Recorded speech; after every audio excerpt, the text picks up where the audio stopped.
আসসালামু আলাইকুম প্রিয় দর্শক, কেমন আছেন? আশা করি সবাই ভালো আছেন। আজ আপনাদের মাঝে দেশের বর্তমান পরিস্থিতি তুলে ধরার চেষ্টা করব।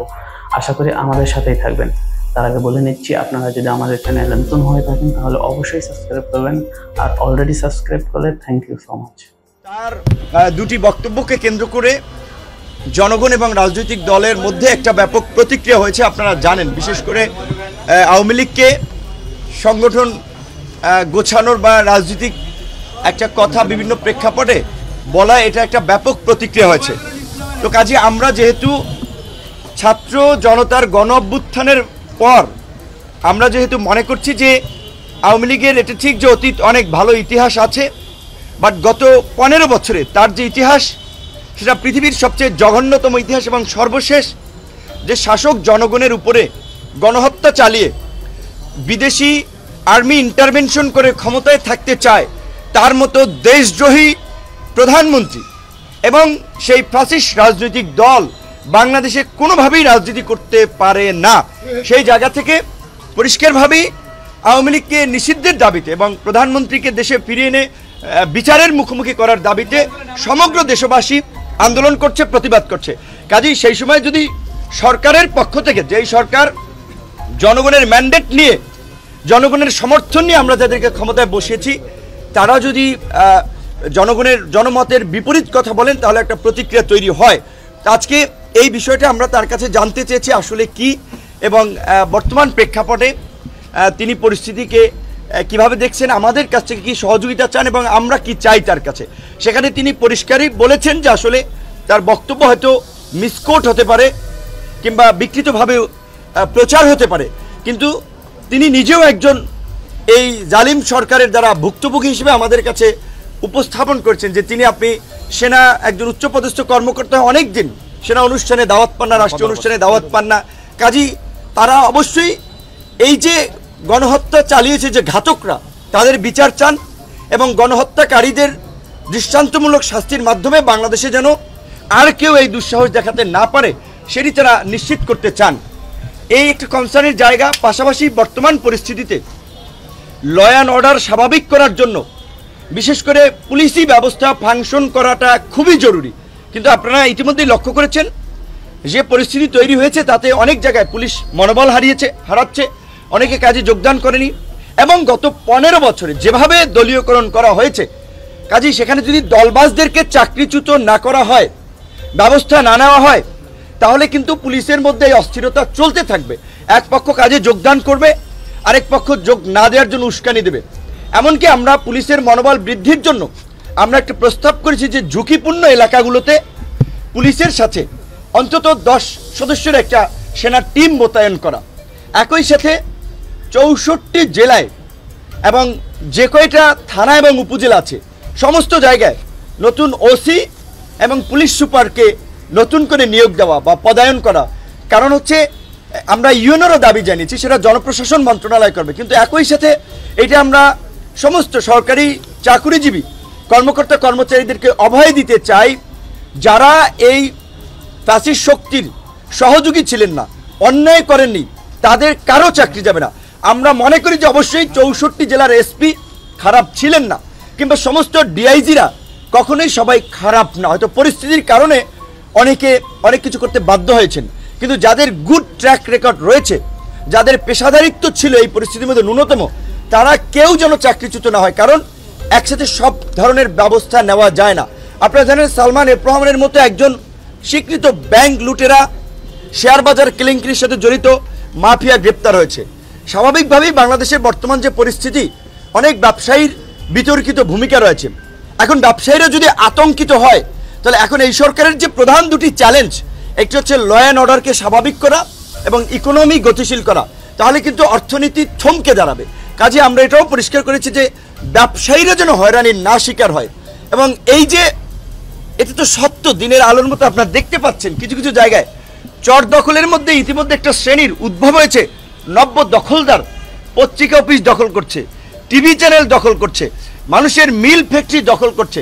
এই দখলদারদের বিরুদ্ধে শক্ত পদক্ষেপ নিতে হবে, এবং এই সাধারণ ছাত্র জনতা যেমনিভাবে গণ অভ্যুত্থান ঘটিয়েছে, অন্তর্বর্তী সরকার গঠন করেছে, এই অন্তর্বর্তীকালীন সরকারকে সব ধরনের সহযোগিতা করবে এবং আমরা এই দখলদারি, লুটপাট এবং এই নৈরাজ্যের বিরুদ্ধে সেটা তাদেরকে আমরা জানিয়েছি পরিষ্কারভাবে, এবং তারাও বেশ কিছু ক্ষেত্রে আমাদের সহযোগিতা চেয়েছে।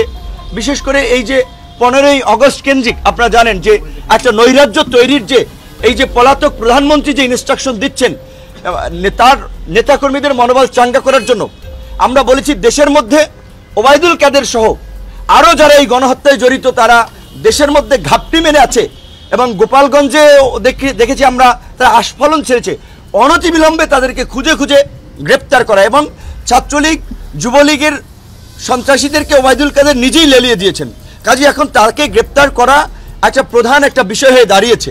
তাকে গ্রেপ্তার করলে অনেক কিছু বের হয়ে আসবে। পাশাপাশি ছাত্রলীগ যুবলীগ যেহেতু এই আন্দোলনে ভায়োলেন্স করেছে, সরাসরি গুলি চালিয়েছে এবং ষষ্ঠ উপদেষ্টা মহোদয় নিজেই বলেছেন তিনি আপনার 7.6 mm গুলি তিনি বিডিআর সদস্যের এই আপনার সিনাতে দেখেছেন। তো কাজে এই যে চিহ্নিত অস্ত্রধারী সন্ত্রাসীদেরকে অনতিবিলম্বে গ্রেপ্তার করা, সকল ধরনের অবৈধ এবং বৈধ অস্ত্র জমা নেওয়া এবং এই সন্ত্রাসী কর্মকাণ্ডের জন্য রাজনৈতিক দলকে নিষিদ্ধ, সেটা নির্বাহী আদেশ কিংবা আপনার নির্বাচন কমিশন অনেক নিয়ম নীতির মধ্যে দিয়ে হবে, কিন্তু ছাত্রলীগ যুবলীগকে সন্ত্রাসী সংগঠন হিসেবে চিহ্নিত করে স্বরাষ্ট্র মন্ত্রণালয়ে প্রজ্ঞাপন দিতে পারে, আমরা তার কাছে সেটি দাবি জানিয়েছি। পাশাপাশি তিনি আমাদের কাছে অনুরোধ জানিয়েছেন, আহ্বান জানিয়েছেন, দেশবাসীর প্রতি আহ্বান জানিয়েছেন আমাদের মাধ্যমে ল অ্যান্ড অর্ডারকে স্বাভাবিক করতে পুলিশ প্রশাসনকে সব ধরনের সহযোগিতা করতে। কোথাও যদি কোনো চিহ্নিত সন্ত্রাসী নৈরাজ্যকারী কোনো অবস্থান করে থাকে আমাদেরকে তথ্য দেবেন, তার ব্যক্তিগত নাম্বার, তার কর্মকর্তাদের নাম্বার আমাদেরকে দিয়ে দিয়েছে, তারা পরিষ্কারভাবেই বলে দিয়েছে আমরা তাদের তথ্য দেওয়া মাত্রই তাদের বিরুদ্ধে পদক্ষেপ নেওয়া হবে। সর্বশেষ যেই কথা, এই যে একটা সরকার গঠিত হয়েছে, এখনও আমাদের অনেক ঝুঁকি রয়েছে, আশঙ্কা রয়েছে, কাজে আগামীকালকে থেকে ইতিমধ্যে বিভিন্ন রাজনৈতিক দল, ছাত্র জনতা সবাই আওয়ামী লীগকে নিষিদ্ধ করা সহ বিভিন্ন দাবিতে রাজপথে নামছেন। আন্দোলনকারী দলকে যারা বিপ্লবী ছিলেন, বিপ্লবীদের দ্বারা কোথাও যেন কোনো বিন্দুমাত্র শৃঙ্খলার ঘাটতি না হয়, কোনো কেউ ভায়োলেন্স তৈরি করতে চাইলে যথাসময়ে পুলিশ এবং সেনাবাহিনীর সহযোগিতা নিয়ে তাদেরকে যেন আটক করার ক্ষেত্রে সবাই সহযোগিতা করে, তারা সেটি আহ্বান জানিয়েছেন। কারণ আমরা স্বাধীনতা অর্জন করেছি, এখন শান্তিপূর্ণভাবে দেশকে শান্তির পথে পরিচালিত করা আমাদের দায়িত্ব, সরকারের দায়িত্ব। এই সরকারের রাষ্ট্র পরিচালনায় অনেকের অভিজ্ঞতা নাই, কাজে আমরা যদি সহযোগিতা না করি সেই সহযোগিতা ছাড়া তারা কিন্তু সাকসেস হবে না। তাই সাংবাদিক, বিশেষ করে গণমাধ্যমকে প্রকৃত অর্থে ফোর্থ স্টেট হিসেবে রোল প্লে করার আমি মনে করি সময় এসেছে। আপনাদের অবাধ স্বাধীনতা রয়েছে, কোথাও কোনো বিশৃঙ্খলা নৈরাজ্য দেখা মাত্র আপনারা গণমাধ্যমে তুলে আনেন এবং আপনারাও আপনাদের জায়গা থেকে সরকারের কাছেও আপনারাও এই বিষয়গুলো নিয়ে কথা বলেন। আমরা নাগরিক সমাজ, রাজনৈতিক দলের পক্ষ থেকে আমাদের অবস্থানগুলো জানাচ্ছি, আমরা সব ধরনের সহযোগিতা করব। সবাইকে শান্তিপূর্ণভাবে কর্মসূচি পালনের আহ্বান জানিয়ে আওয়ামী লীগের প্রতি, ছাত্রলীগ যুবলীগের প্রতি যারা দেশে আছেন তাদের প্রতি একটা আহ্বান রাখতে চাই যে আমরা আপনাদেরকে গত 4-5 বছর ধরে বলছিলাম যে শেখ হাসিনা পালিয়ে যাবে, ওবায়দুল কাদের, সালমান এফ রহমানরা হয়তো আফগানিস্তানের মতো প্লেনের চাকা ধরে পালাতে পারবে, আপনাদেরকে এই দেশে থাকতে হবে। কাজেই আপনারা এমন কিছু করেন না ক্ষমতার পট পরিবর্তন হলে জনরোষে আপনাদের অবস্থা খারাপ হয়। তা আপনারা কথা শোনেন নাই, আপনারা এমন কর্মকাণ্ড করেছেন, এখন জনগণ আপনাদেরকে পাইলে কি করবে আল্লাহ মাহবুদ জানে। তো সেই জায়গা থেকে আপনারা এইটুকু বলবো, আপনাদের প্রধান নেত্রী পালিয়ে গিয়েছেন, আপনাদের কারো কথা ভাবেন নাই। প্রধান সেই নেত্রীর ছেলে তিনি বলেছেন যে তিনি কোনো পার্টির কথা, দলের কথা ভাবছেন না, তিনি তার মা, তার পরিবারের কথা ভাবছেন।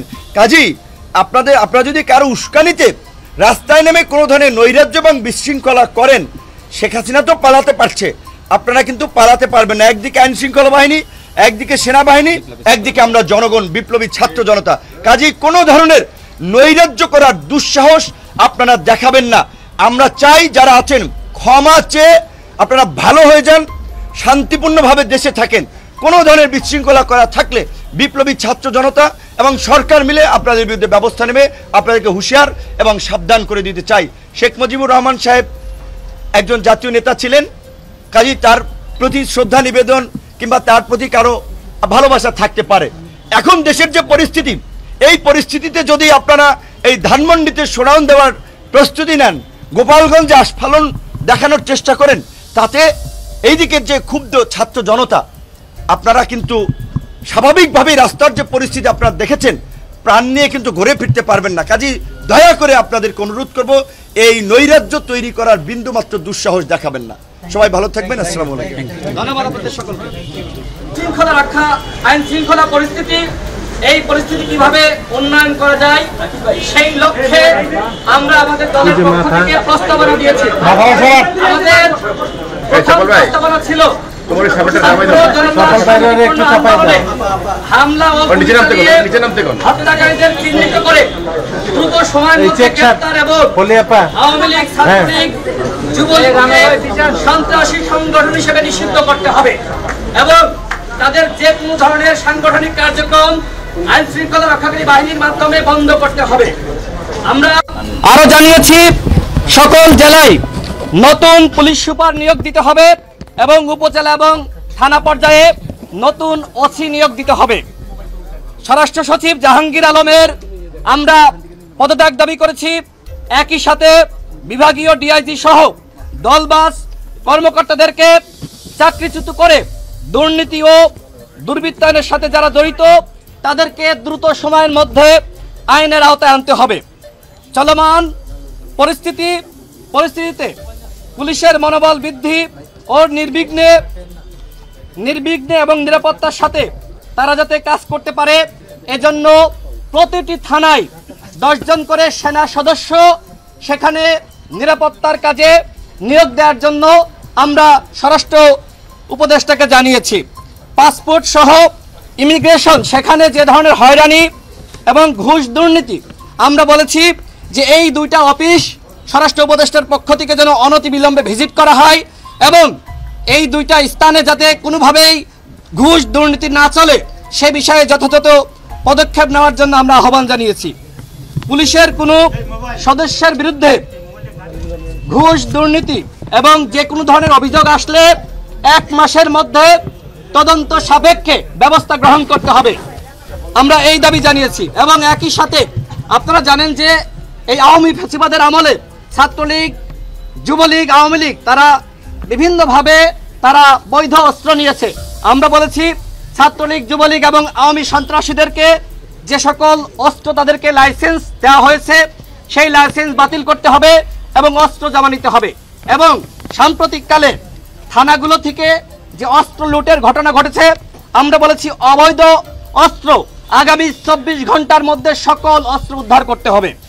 বিভিন্ন সময় অন্যায়ভাবে যে সকল পুলিশ সদস্যদেরকে চাকরিচ্যুত করা হয়েছে তাদেরকে অনতিবিলম্বে চাকরিতে বহাল করতে হবে। এবং আমরা দেখতে পাচ্ছি যে অনেক পুলিশ সদস্য যারা চাকরিতে ফিরছে না, যে কারণে প্রয়োজন অনুযায়ী আমরা নতুন সদস্য নিয়োগ দেওয়ার জন্য আহ্বান জানিয়েছি। আপনারা সকলে জানেন র্যাব, আইন শৃঙ্খলা রক্ষাকারী বাহিনী, যাদের বিরুদ্ধে মার্কিন নিষেধাজ্ঞা, আমরা বলেছি যে র্যাবের নাম পরিবর্তন করতে হবে এবং স্বরাষ্ট্র উপদেষ্টা আমাদেরকে বলেছেন এই কাজ চলমান রয়েছে, অনতিবিলম্বে র্যাবের নাম পরিবর্তন করা হবে। আমরা দাবি জানিয়েছি আইন শৃঙ্খলা রক্ষাকারী বাহিনী, পুলিশ থেকে শুরু করে যারা রয়েছে র্যাব, তাদেরকে বডি ক্যামেরা তাদের শরীরে ফিট করতে হবে। এ বিষয়ে আমাদেরকে আশ্বস্ত করা হয়েছে যে পুলিশের গায়ে এবং র্যাবের গায়ে বডি ক্যামেরা ফিট করা হবে।